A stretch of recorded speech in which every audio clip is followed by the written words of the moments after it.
Hi friends! Thanks for tuning in. If you like this video, please give it a like, comment below, and take a moment to subscribe to our channel. Welcome to Pointe-Verte, a cozy coastal community nestled along the shores of Chaleur Bay, in northern New Brunswick.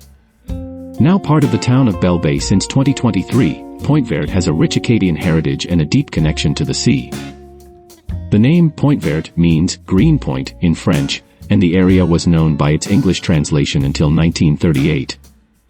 Fishing has always been at the heart of life here. Lobster, scallops, and cod are caught in season, and you can often see fishing boats heading out at dawn.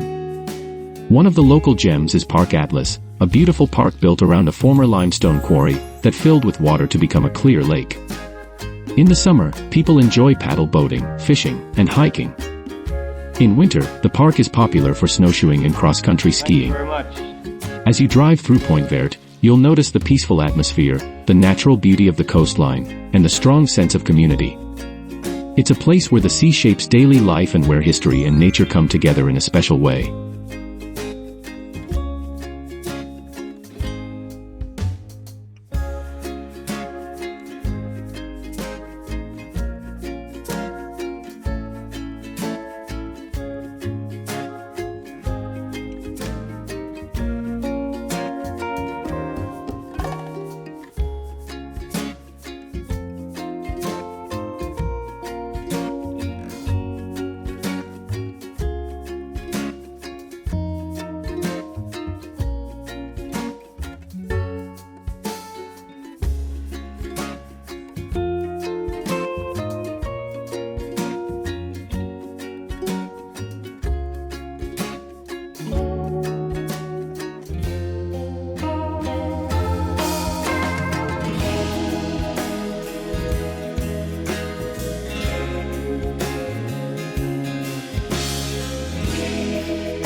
Thanks for watching!